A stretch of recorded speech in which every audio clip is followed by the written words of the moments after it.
All right, everybody. Back for another lonely workout.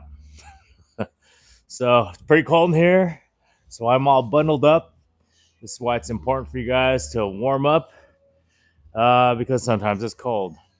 So today we're going to do push day. Again, what we want to do is we want to become powerful, explosive. So not your traditional just bodybuilding lifts. The exercise might be the same, but how we execute them are going to be a little bit different. So today we're gonna do push day. We're gonna add some contrast training to it. That is literally just do a movement and then do some kind of a biomechanically similar movement to pair with it. Yeah, let's start up this clock so I can get out of here on time because a lot of times I like to ramble on and kills most of my day. So, all right, here we go. Let's get into it. Let's warm up. So, just like with all workouts, you should probably do something that's going to warm up the general tissue of the area. So today, since it's mostly push, we're going to do some arm swings. So here we go. And I'm a huge fan of more of the dynamic type movements. Arm circles are great. Go both directions here. I don't know if you guys can hear all that cracking. Oh, getting old sucks. All right. A little bit of in and out. Static stretching is nice, but you kind of want to keep static stretching to a minimum prior to competition or whatever you're going to do. So ideally, dynamic stretching, anything like movement based, kind of warm up the rotators a little bit.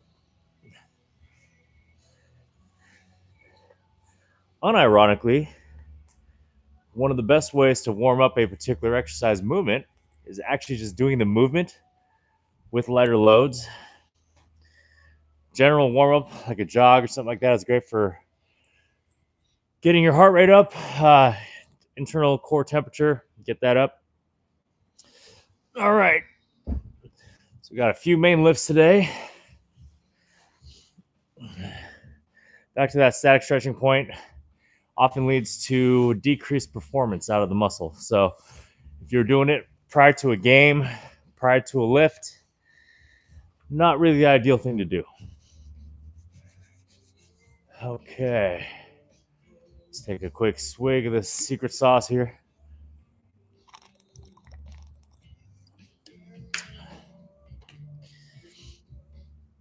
All right. Let's get a nice little couple warm-up sets here. Generally, I like to start with the compound lifts. So an incline.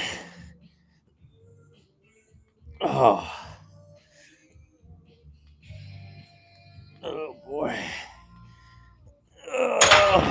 Oops, sorry. That was probably loud.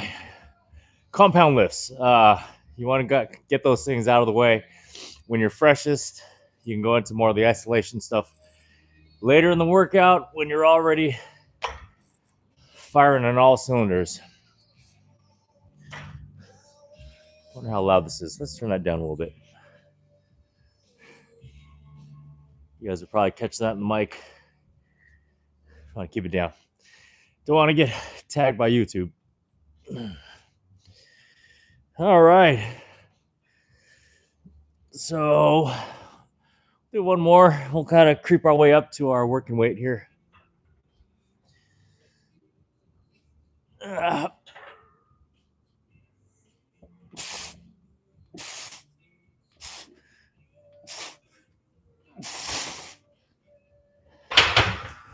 Okay, just like with all training, what we're going to do is pay specific attention to how fast the barbell is moving. Now, a I do have a fancy velocity meter, but I'm not going to use that today because most of you do not have a velocity meter. So we're going to explain a little bit how you can tell by yourself whether or not you should stop the rep.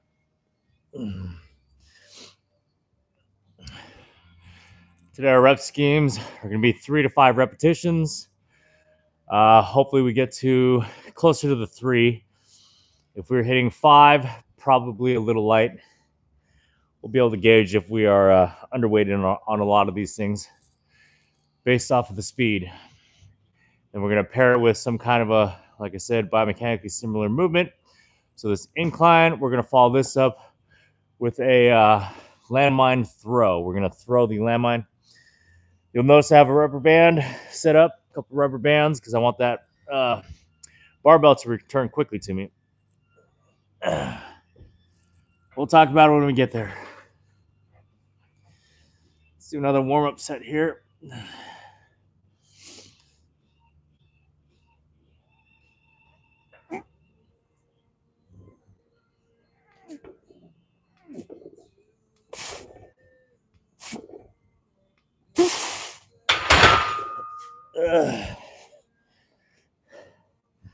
Still a little tight. Wonder how noisy this mic is. I really need to invest in better equipment.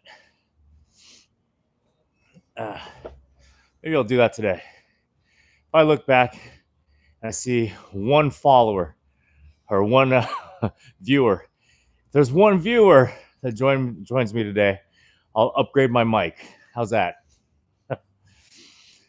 All right. So it felt pretty easy.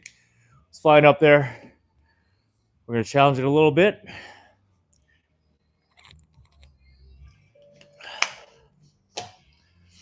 So my point today is going to be to try to illustrate where you guys should be stopping on your reps. Because yes, we can grind. We could try to go and get that max force. But again, for training athleticism, max force is great, but rate of force development is better. Or power, how fast can we access that force? So the best way to do that is moving a weight as quickly as possible rather than grinding out reps, right? So max reps has a place, time and place for athleticism, probably towards the off season. If you're getting into your off season, yeah, you want to build up some max strength during that period of time. We're just going to warm up one more time on this. Wasn't feeling that right. It's freezing here where I live. So I'm cold. All my joints are cold. This is why old people like me usually move to warmer climates like Arizona or Florida. Here we go.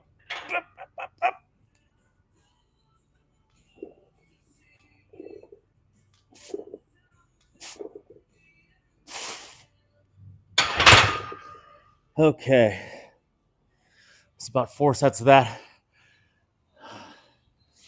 I'll be honest, I'm kind of making a mistake right now. You want to know what the mistake is? Doing too many warm-up sets. So a lot of people do too many warm-up sets and they end up burning all their energy. And so their following sets can no longer be high intent. So we'll get right into it.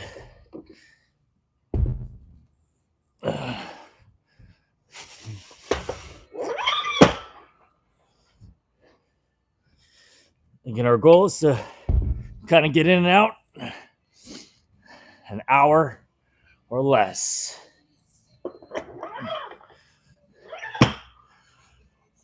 Okay, so part 2 of the contrast is going to be a landmine throw. Just going to pick this up, feel what the weight is, and then we'll go from there. So we'll be throwing that landmine just like that. We don't want to go super heavy on that. Again, going back to accessing your fast twitch, your higher rate of force development. It's got to be a lighter weight. If you go too heavy, you'll be grinding all the way up.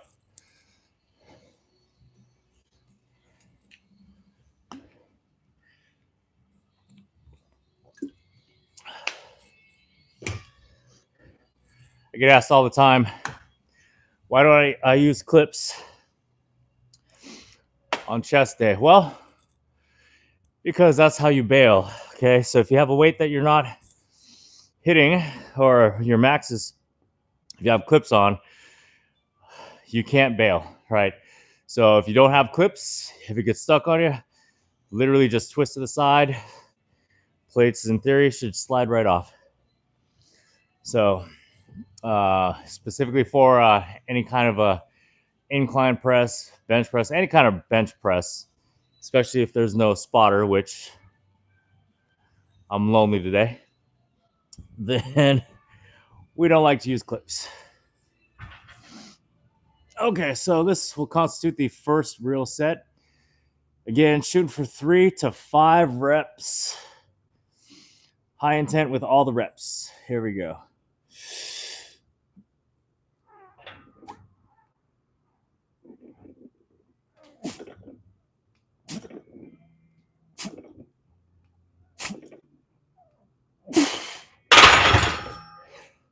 Yeah, pretty good. Not too bad. So we're going to rest 10 to 20 seconds, and then we'll go right to this bad boy. I think I mentioned there's rubber bands here for quicker return. I will say, if you don't feel comfortable throwing the barbell, just hold on to it the whole time.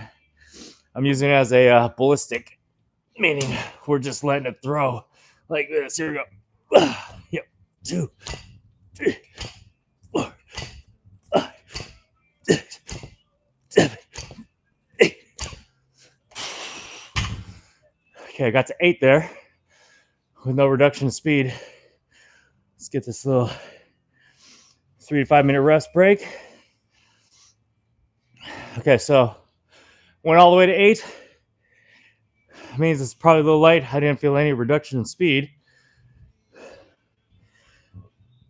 So we'll go ahead and add a little bit of weight.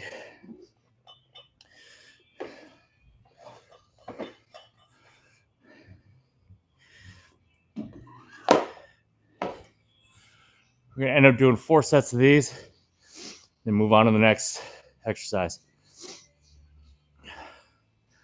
Does anybody remember what time I started my clock? I'm awful at the rest times. We'll say, I think that was a minute ago.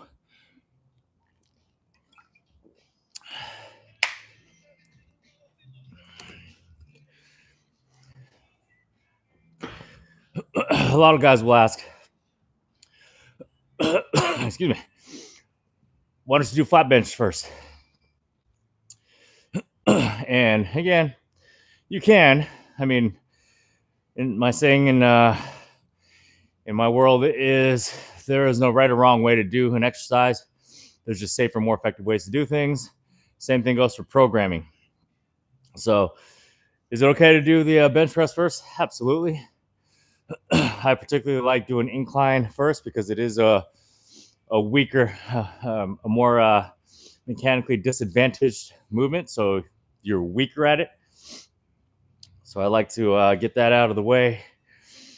And then the way we'll be doing the flat bench is a little bit different. So you will have to wait a couple more sets in order to see that.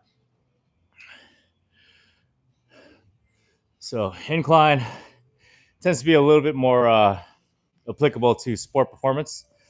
So just the angle, right? So whether it's football, whether it's you name it, we don't flat and then push against our opponent. Oftentimes we're going to be in more of a hinged position, athletic stance, and we are driving upwards. So things like an incline, bench press, a Raptor machine, all these things are more applicable to actual sport performance. Flat bench is great. because hey, it's been the standard of your masculinity for how many decades now? The more you bench, the more masculine you are. It's kind of a joke, but it's really the standard that you go out there and people ask, "What's your bench?" Anyways, so the only real application of the bench press, in my opinion, for sport performance, anyways, is if you're trying to get a scholarship to play football, or if you're trying to get slotted higher in the NFL draft. Those two things in particular, use those as a skill, right? They want to see how much you can bench press 225, how many reps you can get. It's a good way to figure out what your muscular endurance is. But it's just been kind of the common standard for those applications. So you would want to practice that. All right, I think that's probably around 3 minutes. We're just going to go minimum rest. I got a lot of stuff to do today. All right, here we go.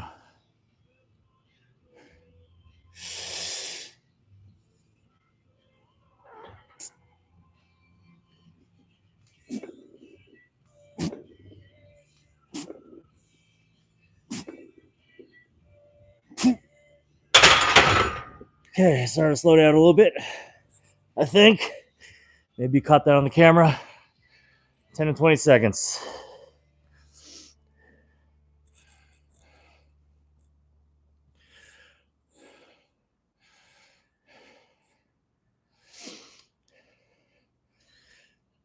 Doing these contrasts really starts to get your heart rate going and warms you up real quick. Starting to get warm myself, even though I was freezing earlier. All right, let's see. Here we go.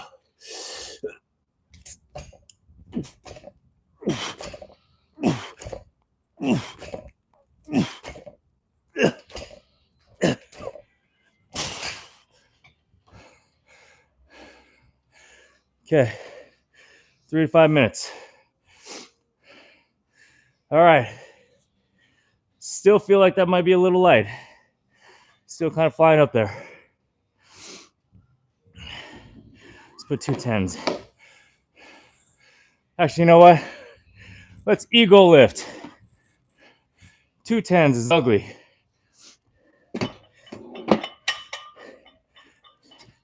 A 25. At least it looks like I'm doing something. So set number 2.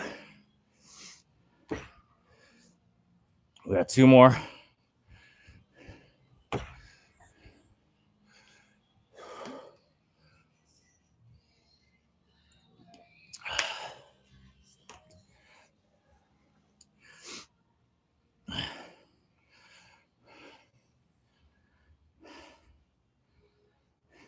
I need a topic. Give me a topic. Somebody give me a topic. Let's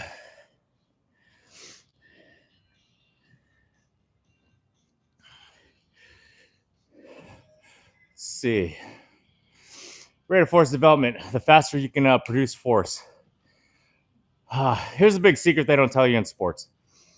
When you are one-on-one with your opponent, it's about how you can have them react to an initial movement that you do, and then how you react off of that movement, right? So the big, I guess, myth you could say is the faster your feet, the more you're going to juke somebody, whether it's on the basketball court, football field.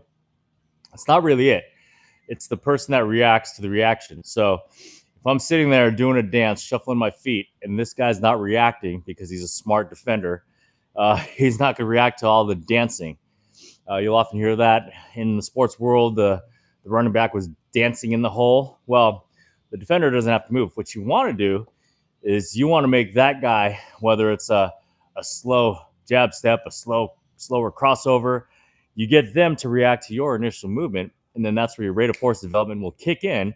You get them to react to your initial fake movement, and then boom, you do your counter movement to their counter movement. And if you could produce force really fast, then you just won that individual battle. So rate of force of development is key.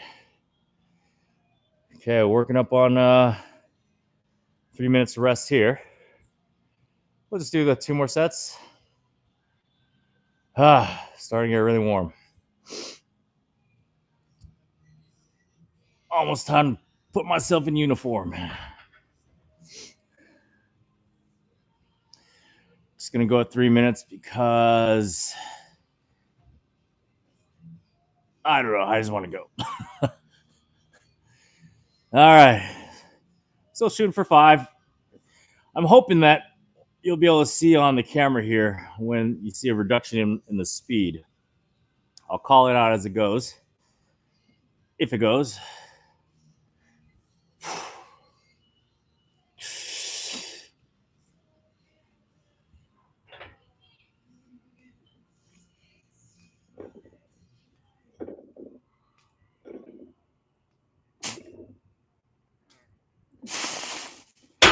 Okay, I felt a little on 4. Wonder if you guys saw that. I'll have to go back and look, but I think number 4, I could feel it start to decrease. So what we're looking for is about 10 to 25% of a reduction in velocity. And if your main goal is for power, then you just want to cut it right there.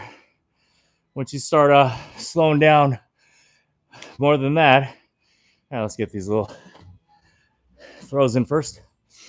Once you start slowing down after that, you start training to be slow. There we go.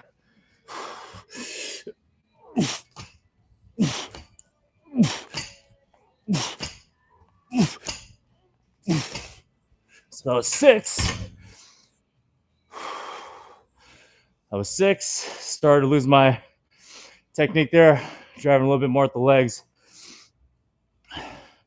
But that defeats the purpose. One more round. Let's talk about breaking technique. All right. This is going to be a hot take. Most of your personal trainers, most of your pseudo coaches, most of your online armchair coaches are going to say, form over everything. You don't break form. Blah, blah, blah, blah, blah. You know what? You tell me when you're out on the court, on the field, when do you have actual perfect biomechanical form? You don't. In fact, athletes are masters of compensation. We compensate. So that's what I was doing over there. I was compensating. I started dipping a little bit more, using my legs to perform the action that our brain is telling us to do. So if you are an athlete and you're being coached by a personal trainer or whoever and saying, only do that to perfect form. Yes, to an extent, if we're still trying to build, but for application of on the field or on the court, if you live by that rule, you're gonna be you're gonna be slow, not very powerful. You won't have a lot of leverage. All those things are gonna happen to you. Now, how does a good form apply in the gym? Well, for performance purposes, now what we want to do is we want to increase our weight slowly. We call it progressive overload. So perfect form is a great way to monitor how much progressive overload we need to do. So if your bench press is whatever this is, 225, and then it sticks around 225, and then all of a sudden your technique or your form breaks when you start doing it. So instead of hitting 9 on the 225, you all of a sudden hit 10, but you're super arching your back and you're doing all these things.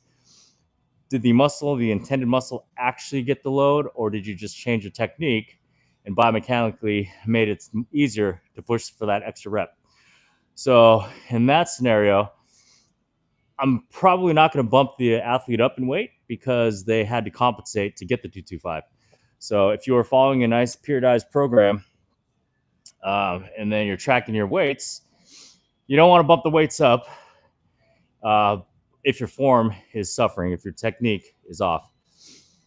Now, if you are trying to peak and you are trying to get to your maxes, then absolutely we're going to start to push the body a little bit, and your form, your technique is probably going to break a little bit. So, anyways, that's my little spiel on always have perfect technique, perfect form. It's kind of a talking point for, the armchair coaches who aren't on the front lines actually training athletes or themselves, to be honest. Get out of bed and tell me that your back is perfectly neutral. Or are you coming out and you have some flexion in your spine? So, in order for us to be well-rounded athletes or to prep ourselves for everyday life, then we want to prep the tissue for all the movements that we engage in our regular life. Like bending over, grabbing my secret sauce. Look at this. So, am I like this, picking this bad boy up? Get a proper seated good morning? Nah. What I do? Slouch, grab, pop the top, swig, then down, round it back. No perfect form. All right. Last set of this. Told you guys I like to ramble. This is ridiculous. All right, last one.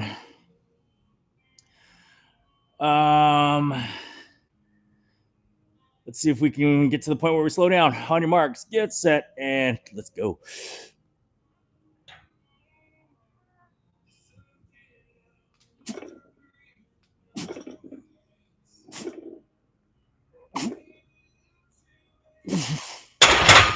Okay. Probably the fourth, fifth again. So, truth be told, probably a little bit light. I'm just lazy. We'll get on the next one. We'll show you. Okay. 10 and 20 seconds.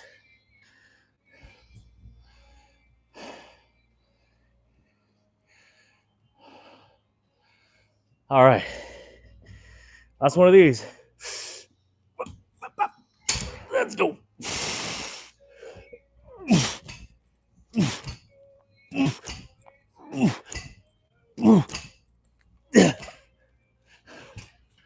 Same thing. About 5 to 6. That's a pretty good weight.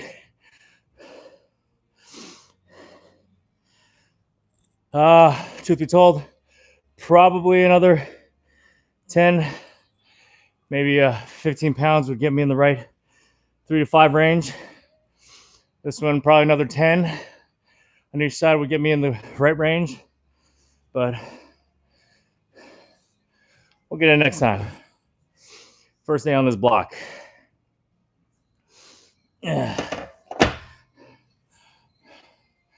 Yes, even as a coach myself, I train certain blocks.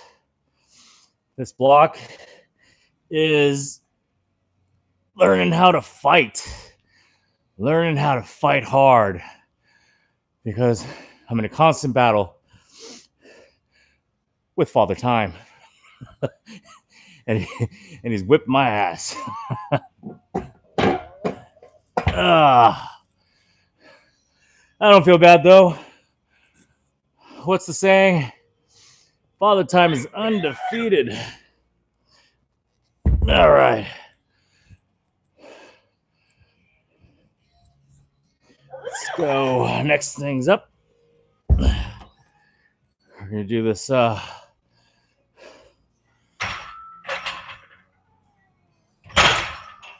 incline or flat bench next. Oh, sorry. That's probably noisy. Sorry, folks. I'll try not to let it clang clang too loud. Okay. All right, 2 things for this. We're going to do a supinated grip or a reverse grip or suicide grip bench press. Okay. Second part, we're going to do a bent over med ball chest pass. All right. Let's warm up with this.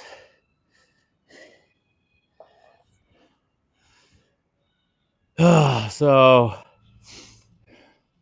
truth be told, I would not prescribe this uh, for anybody that's not more towards the advanced end of the training age. This is a very dangerous movement, especially if you don't have a spotter with you.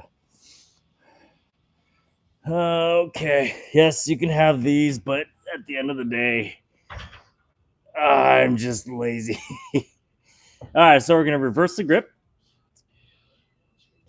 What we're going to do is just do a traditional flat bench with the reverse grip.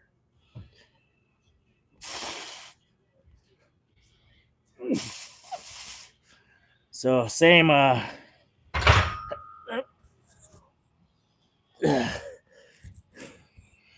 same 3 to 5 reps. Second part, just gonna do a nice little boom, boom, boom. 1, 2, 3, just like that. All right. Here we go.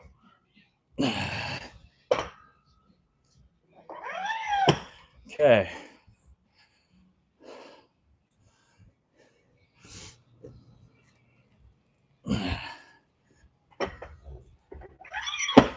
Let's hit this first set, and then we'll talk about why we do this one instead of your normal traditional pro grip. 3 to 5. What we're going to look for is a decrease in the bar velocity. If we see that, then we're just going to cut it, right? Here we go. First full set. Oh, same thing. No clips. Very important.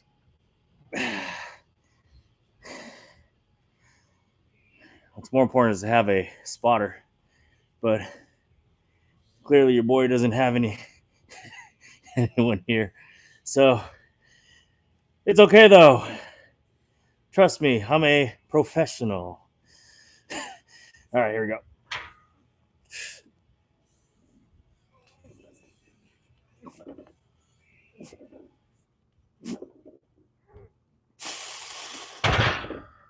Yep. Might be a little light. No perceived decrease in velocity. So this one, you're just gonna push until you run out of power. You feel like you're out of power.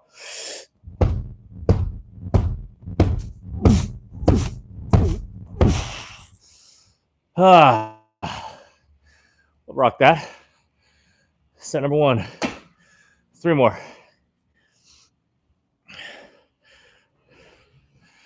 Okay, why do I like reverse grip? Everybody loves to do the incline bench press for upper pec, the clavicular head. Unfortunately, it's not as much a clavicular head as you would think. A lot of anterior delt, your front delts, triceps take over a lot. Again, when I do it first, it's not for the aesthetic. It's not for hypertrophy. It's mostly for functional or for athletics.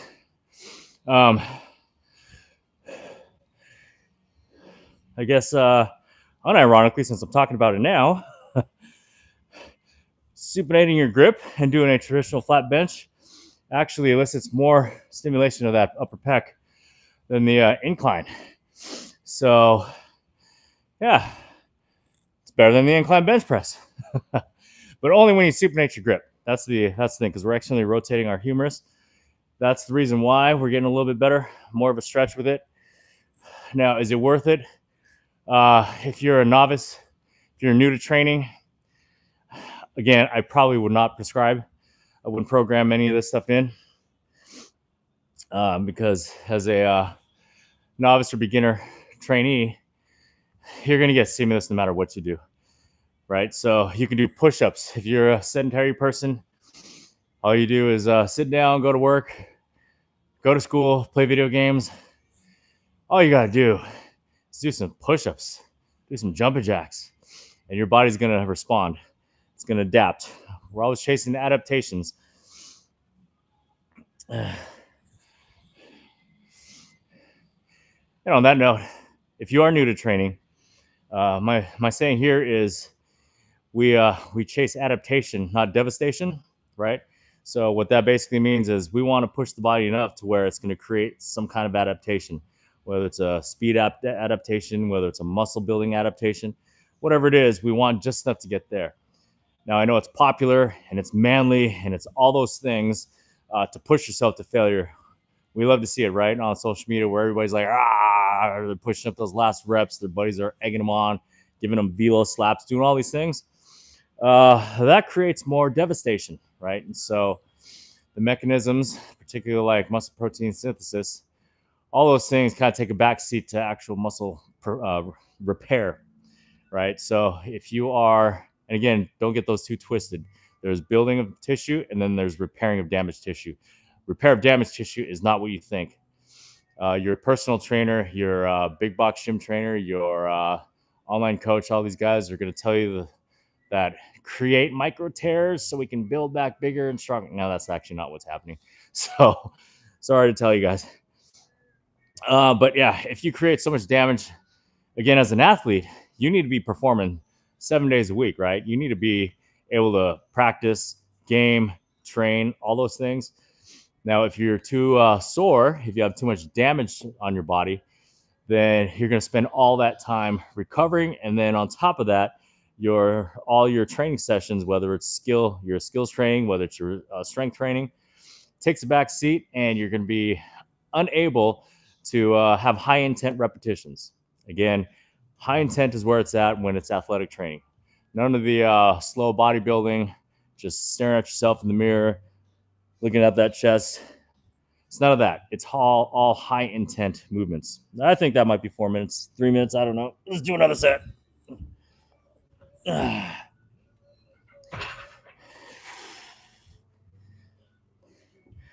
What is up with this music playlist? I hit rock today. I felt like listening to some rock, and it's all slow rock. Might have to change that. All right, here we go. Let's look for decrease in velocity, shall we?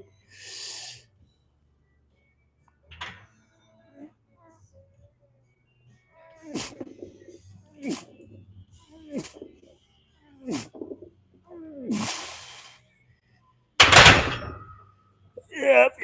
What do you guys think? What do you think? Did you see a decrease? I don't think I did. Okay. Here we go.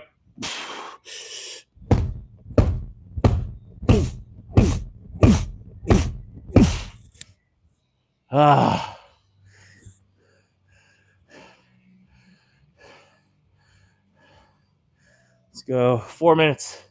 We'll go 3 again. What do we got here?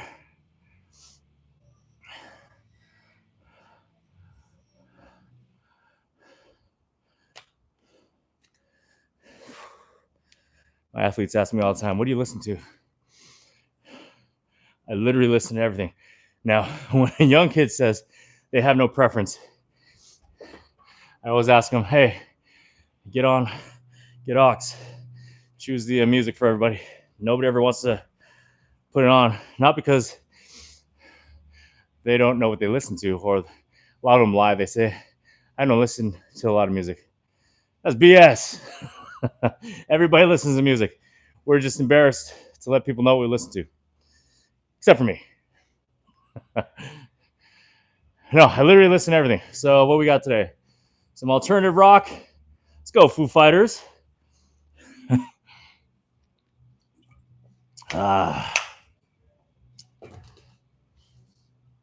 Hopefully you guys can't hear that. I've heard of better mics that do noise cancellation. Again, if I look back and I see we had one viewer, I'm going to go ahead and buy an upgraded mic.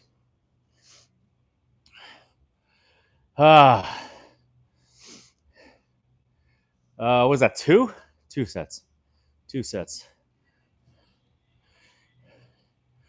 All I really want is one viewer to tell me when my rest time is over, how many sets I've done. I don't need to just say, good job, or you can do this. Nah.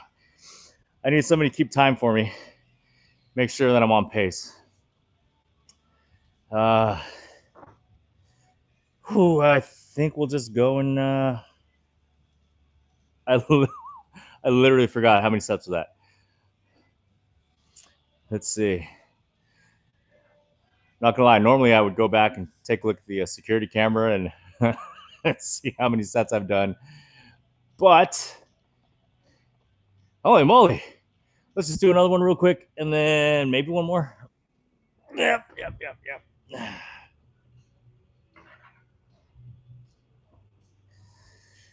Okay.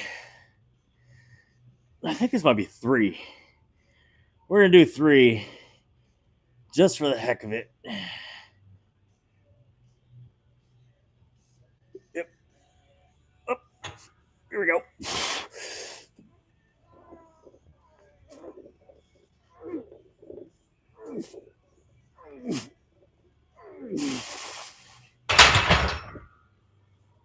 Okay.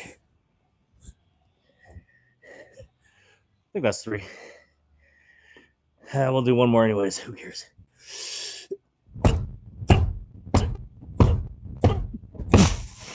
6. It's okay.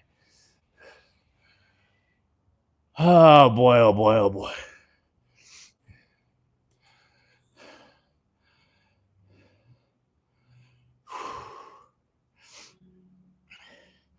How lonely is doing a live all by yourself? It's pretty lonely. However, my main motivation of going live is because I am tech illiterate. I have no idea how to do things.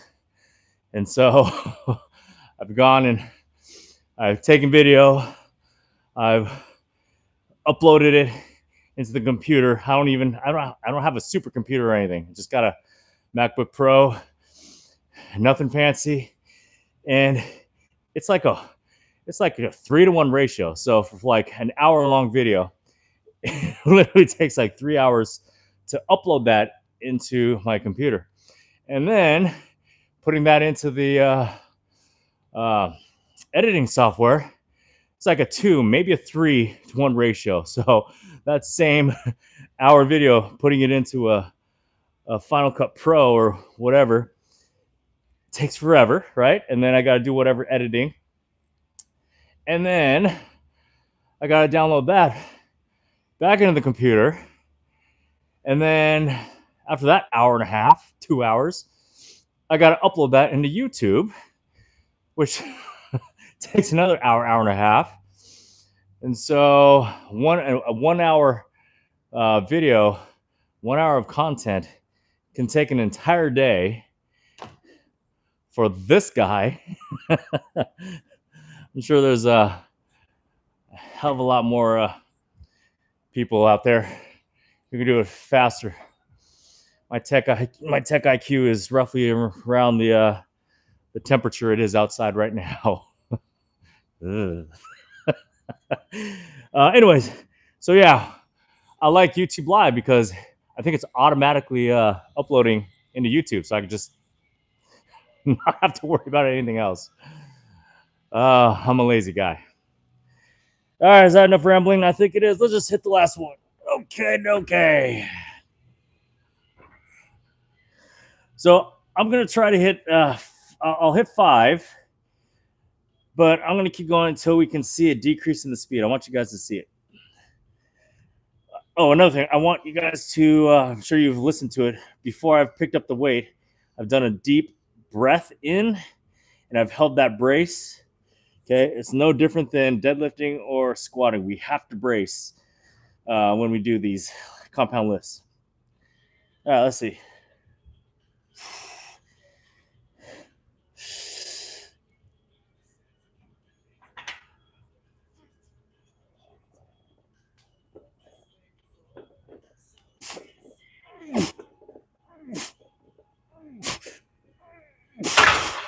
Well, that slowed down abruptly. I would say that was probably a 90%, 100% decrease in speed. Shoot. was awful. I hit the rack, if you guys didn't know.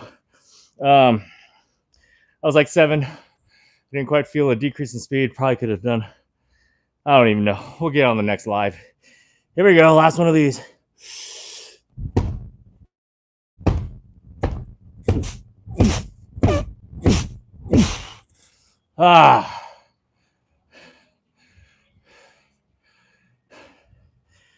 Need a refill.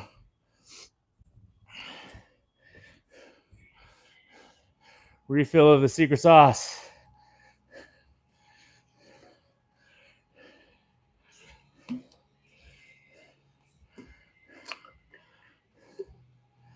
This is the secret sauce right here, fellas.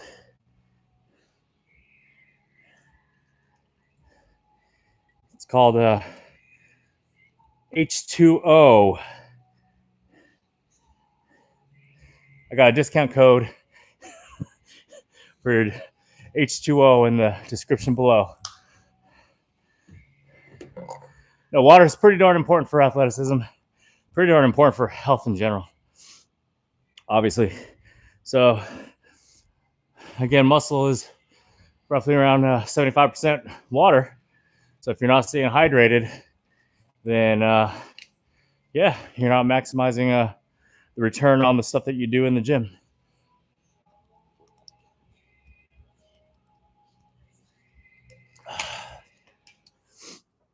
Okay. All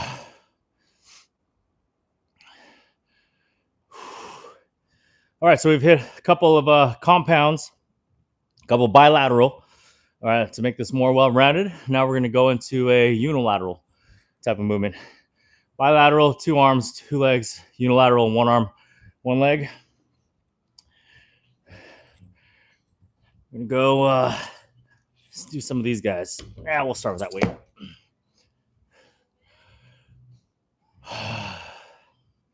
It's really hot now. Time to get in uniform. I like going off camera for this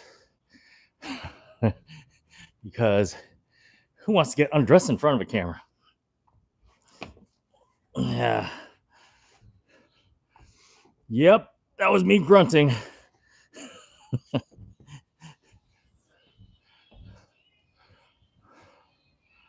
Grunting, taking your pants off. Interesting, huh? Okay. So the 2 movements here are going to be, actually, let's get a little closer.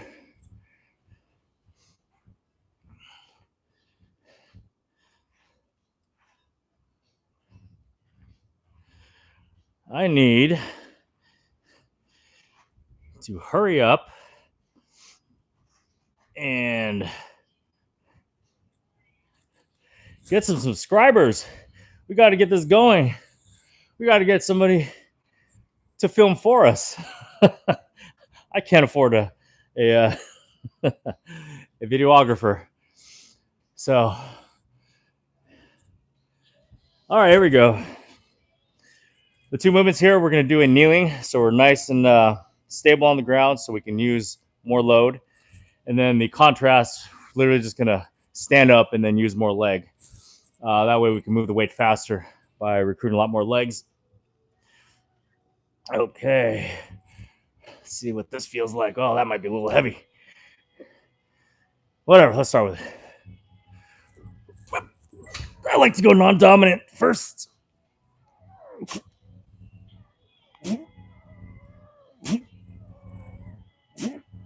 Okay, I like that weight. That was 4. Although it was slow all the way through.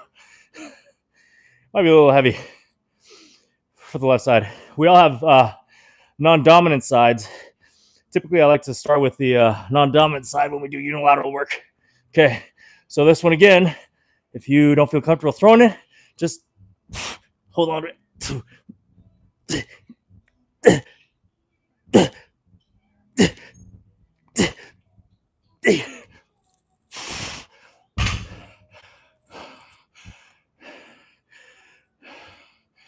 So yeah, we like to start with your non-dom, typically.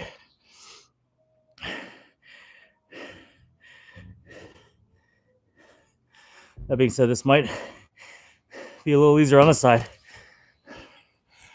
But it's probably the right weight.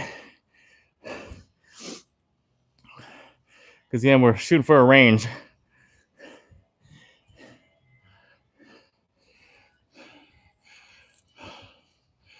So if you're training properly, this is for sport performance or just general fitness, you really want to shoot for a range. Don't stick with the programs that are like, you have to do 3 sets of 10 and you always have to do 10, because as we talked about, there's some compensations that occur that allow you to hit the 10 no matter what. And if you hit those compensations and then you add load because you're like, hey, I hit 10 all 3 sets. Well, did you really? Did the actual muscle tissue, did that support the weight that you've been using? Maybe, but more likely it's because your body compensated somehow. All right, here we go. Dumb side should be easy.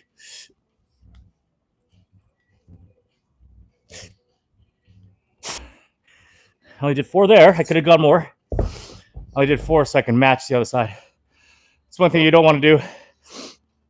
If you have a dominant side, yes, you can do more weight. Yes, you can do more reps.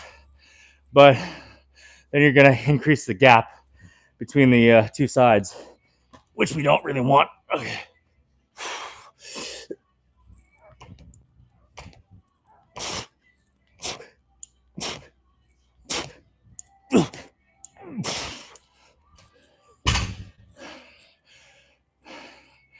That's 1.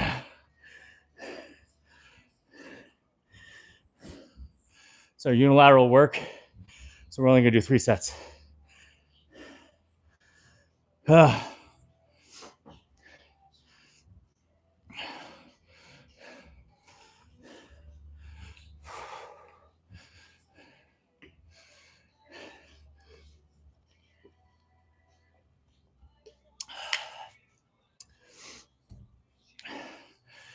Now, I will say, if you enjoy this workout, I want to put it into context, because a lot of times people will find a workout and then they'll do it without any context surrounding it. So what I mean by that is, so you'll take this workout, you'll go to your strength coach, whether you're a college coach, high school, or your personal trainer, say, hey, let me do this. Well, taken out of context, it's easy to poke holes and say, hey, there's no posterior chain movements. There's no this, no that, no isometric movements. Let's get some, all those fancy things. And my response to that is, correct. You're absolutely right. But the difference is, for somebody who owns his own gym, I'm working out probably literally 7 days a week. Not supposed to because I'm old, but it's a huge psychological boost for me personally to just do something. Now, I'm not doing 7 days a week of 1 RIR lifts, some high intensity lifts, but like today. Today is a nice and easy, more power-based movements versus grinding out one rep maxes. So, anyways, my point to that is, if this is something that you want to do, comment below and say you want to do this kind of a workout, and then I can send you over the other things that you would need to do to make this a more complete program. Don't just do this all anterior movements. Don't do this all just, pushing stuff and then call it a day, because there's lots of things that are required to keep the tissue resilient and strong. Yep. Oh, no. Oh, why did I forget that? I'm just upset because I was wasting energy. All right, here we go. 4 times. Maybe 3.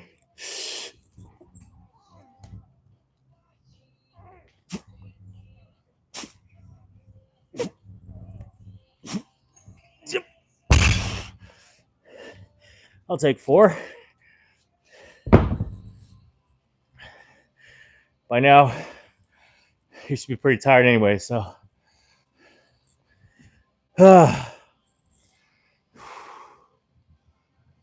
okay, let's go.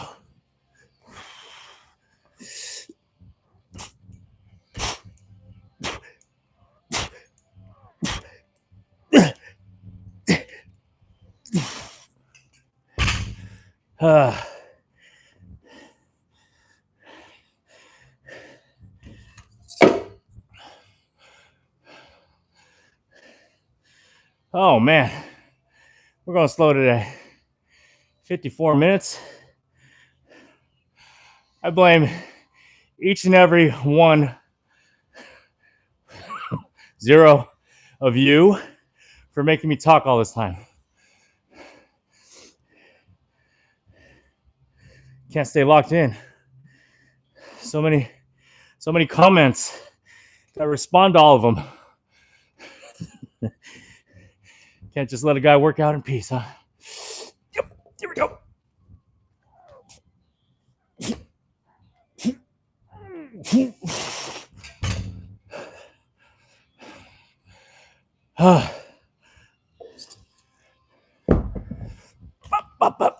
There we go.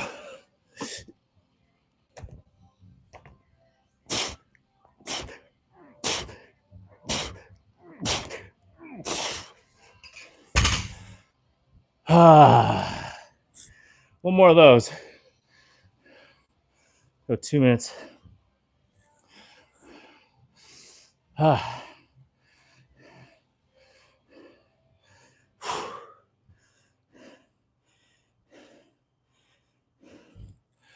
I left the band on there because I want a quick return. Now, in movement, whether it's sports movement, everyday life movement, the faster we can redirect force, the better. Takes a lot of tendon resiliency and stiffness in order to do that. But the point is, when we have a rubber band, I'm going to try to push as quickly as possible. The band is going to get back to me really quick. I'm going to get the extra added load to, again, add more load to my tendons at the bottom that I got to fight against to help strengthen them even more, to build up that stiffness. Remember, we want stiff tendons. We don't want tight tendons. We don't want loose tendons. We want stiff tendons, right?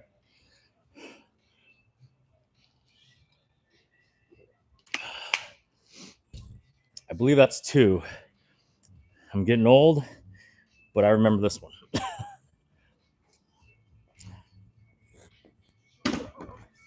Okay.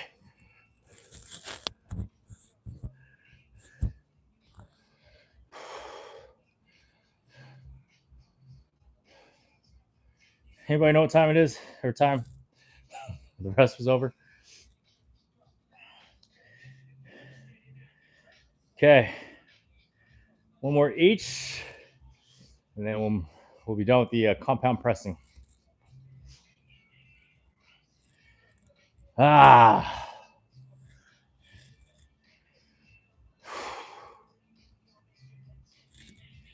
Let's just go.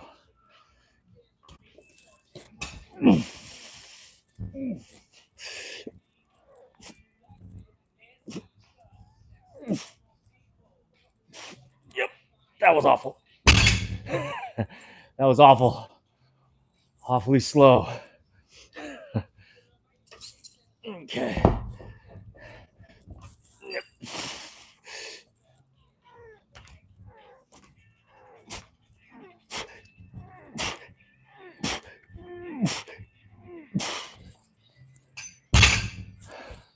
I'm gonna blame you guys not giving me the right rest time. Yes, that was the only reason why that was slow.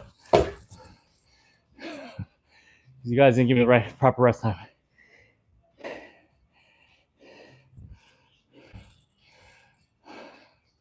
Speaking of rest time, pretty darn important. You gotta have proper rest intervals, particularly for for strength training and power, you have to allow your cardiovascular system. So two things are working against you. You've got your cardiovascular system, and then you've got your muscular endurance system. So if you just go back to back to back to back, you're going to be limited by your cardio. You're huffing and puffing. On top of that, you're not allowing the metabolites that accumulate when you do your exercises to kind of work their way through the system. So you won't be able to make contractions, muscle contractions. And obviously, that's pretty darn important. As much intent into each of these lifts as you can. All right, last one. Yep. Sam bracing. Remember that. Hold your breath.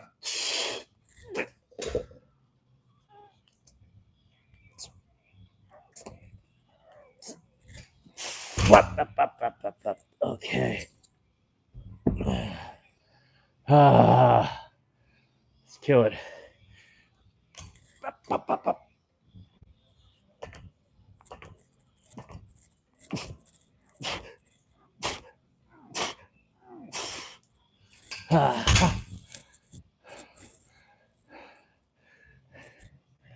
Okay.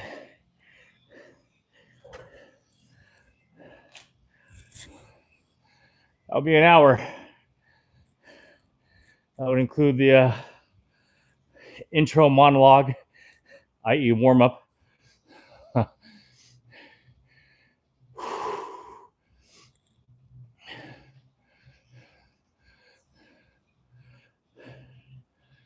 Okay.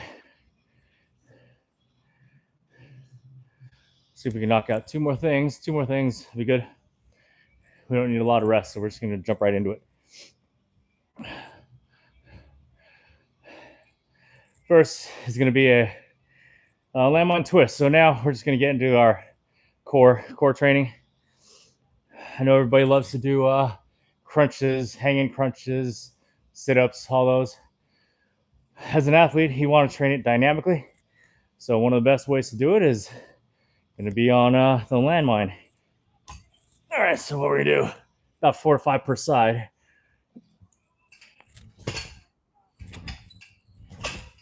And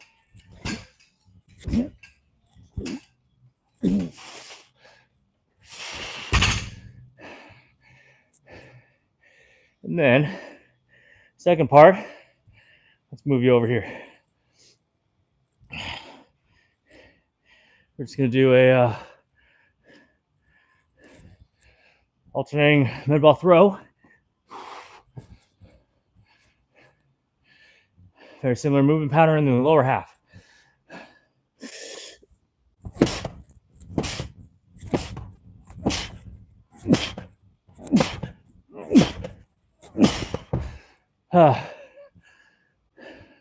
It's one. Let's move you back over here.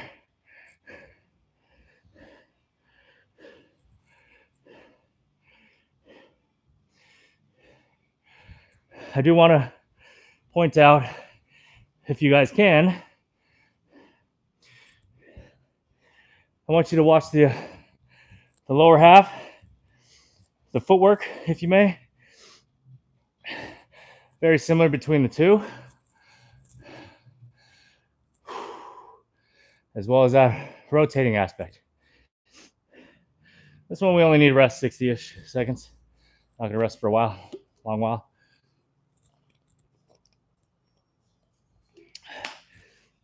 Enough to grab a swig of the secret sauce.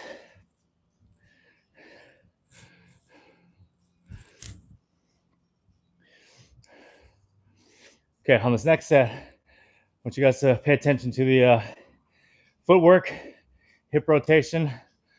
The thing that young athletes just neglect or don't realize is we create all of our force from the ground up. If we don't have a strong base, i.e. our legs, and then a strong core to transfer that energy up to your appendages for whatever sport you are. It could be a baseball bat, could be throwing a baseball, it could be a racket sport, it could be volleyball, you name it. Everything is going to be generated through the kinetic chain from the ground up. So definitely want to train that.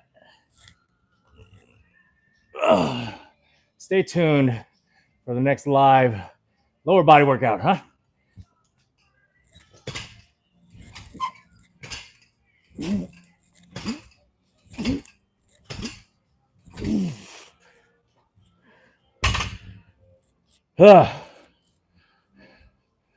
And then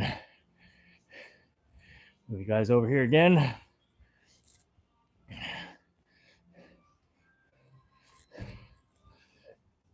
There we go. Watch the feet.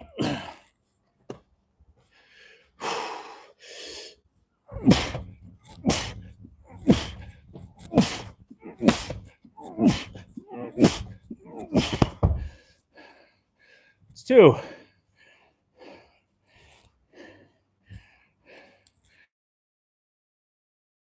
Move you guys again.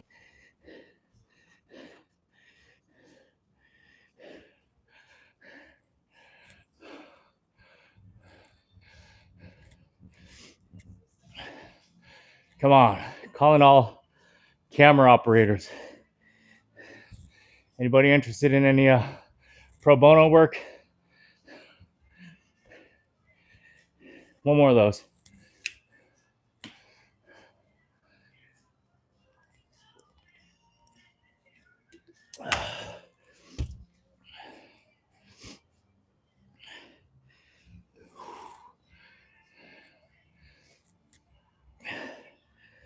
It's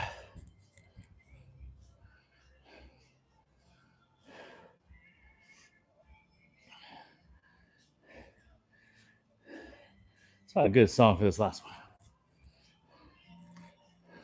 No offense to all the songs that have gone by. They've all been great. What do we got? What do we got? All these are good. All these are great. Oh, it's a live one. I don't want a live one.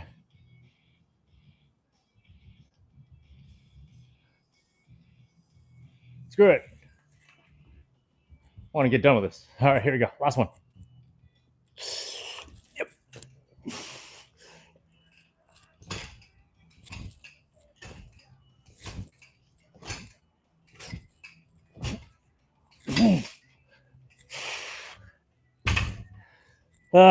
Too lazy to move you guys. Trust me, I'm doing them.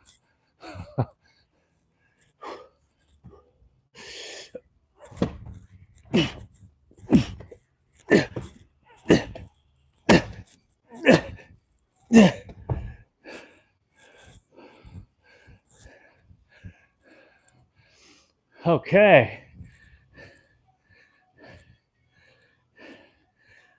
What time is it? 67. A little slow today. I do want to do one more thing.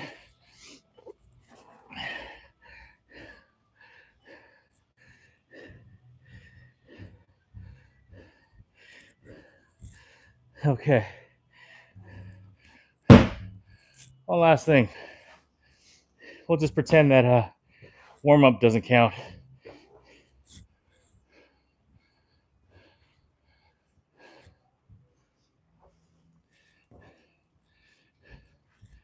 Okay, we're going to do a weighted ab wheel. Let's move you guys. Yep. It's sunny out. I like it. It's time to go for a run.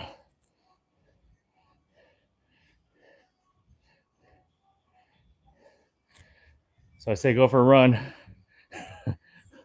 I mean it, even though I'm not very good at it.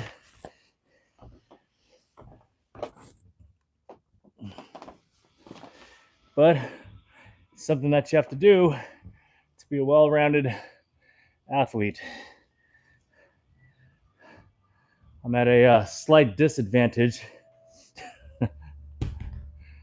Oh, goodness.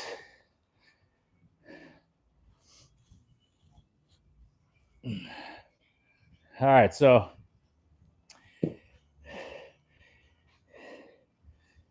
if that is landmine, that is 1B. 1A would be any wheel, ab wheel. So we'll do two things to this.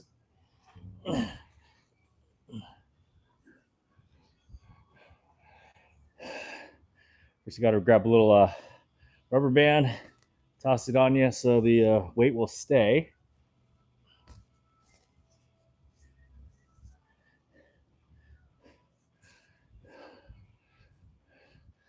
Make sure you guys have a good front row seat.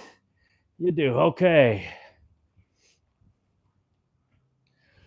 So we're just going to do some nice iso ab wheels. So what we're going to do is we're going to place the plate on our back.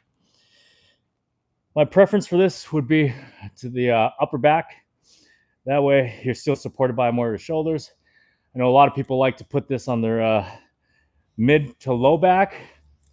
Yeah, it's good, but could be a little bit more stressful on the low back if you don't have enough ab strength to hold it up. So just in general, you can keep it on your shoulders. Cool.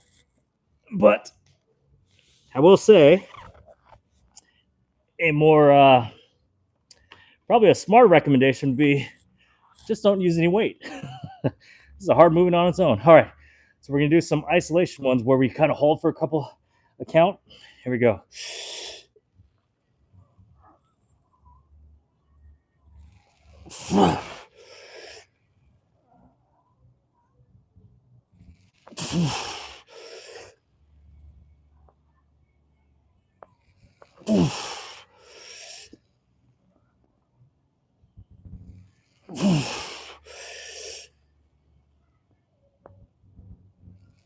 That's 5. That's good.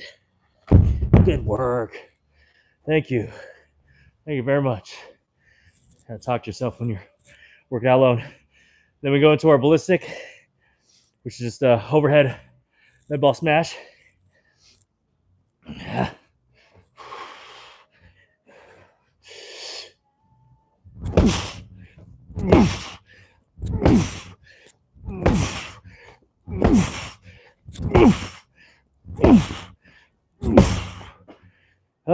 That's one.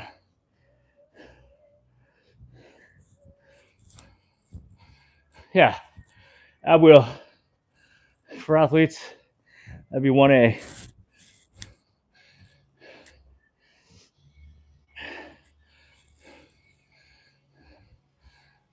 One B, some kind of a rotation twist.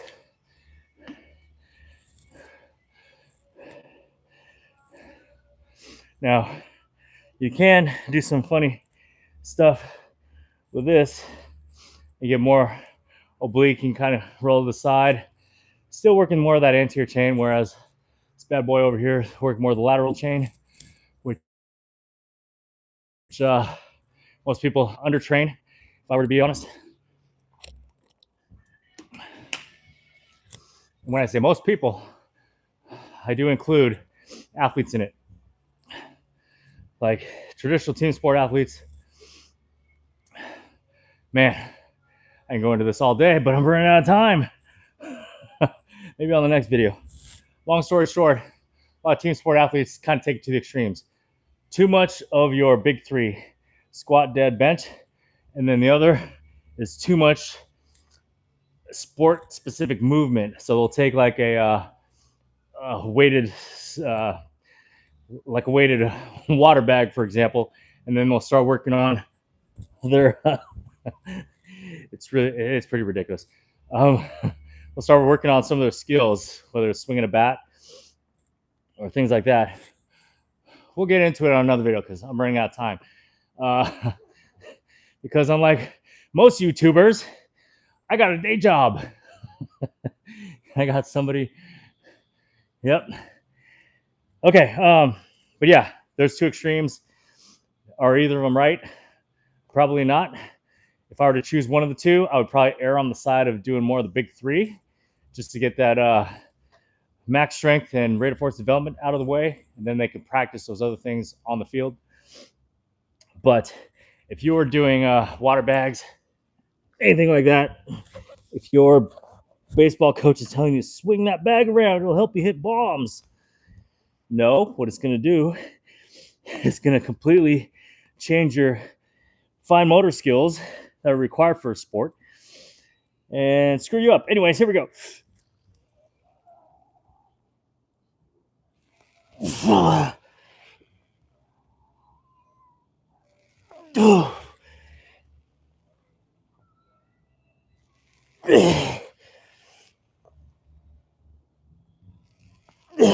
Oh. Yep, that's fine.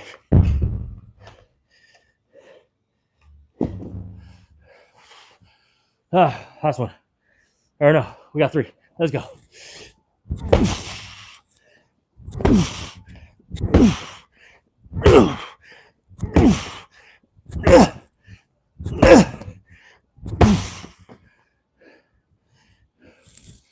Oh boy. One more. Call it a day. 60 seconds on that.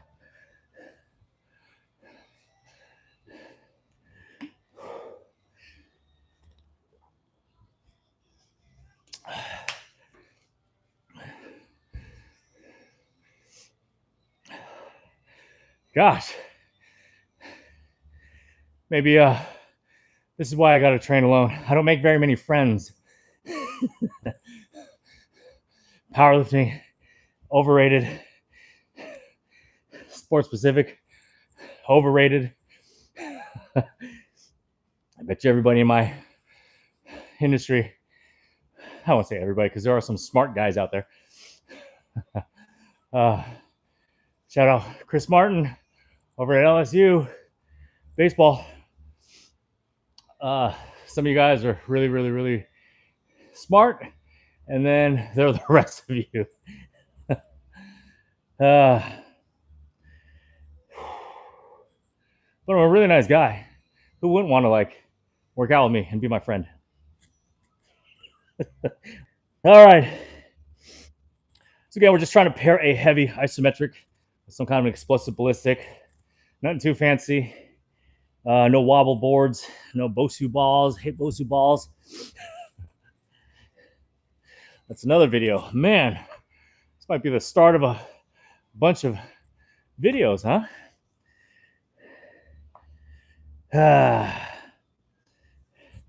No Bosu ball standing on it does not train your core effectively. Let's go. Last one.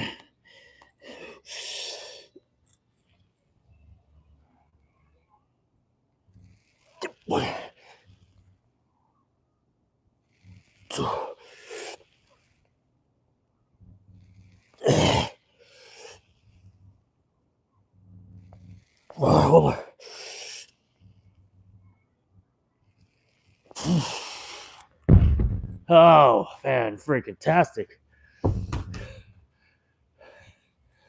That's one of these.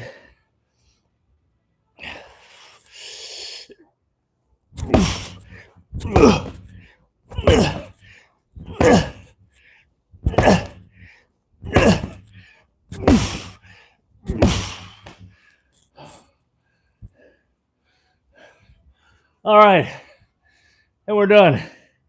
Leave your comments below.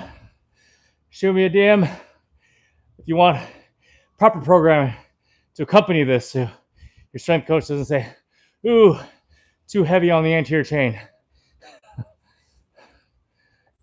Other than that, we'll catch you in the next one.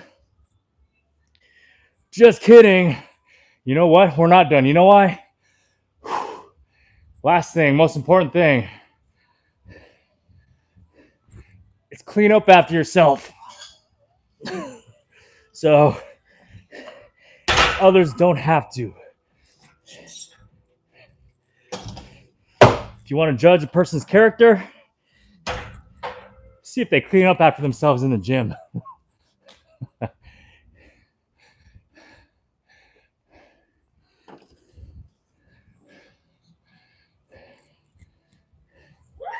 wonder if there's a way to, maybe somebody in the below can tell me how to do that whole fast forward.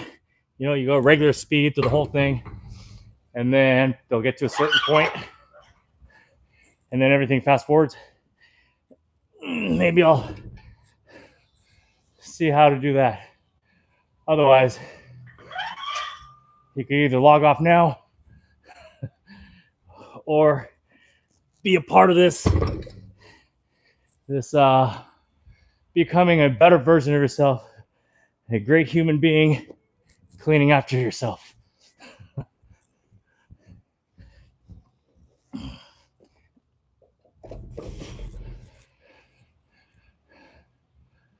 Yep.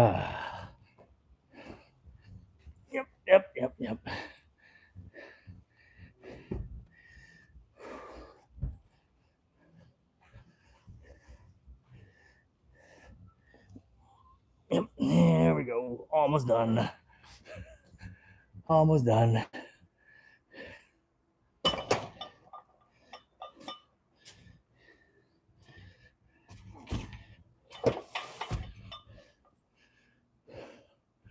All right, boys.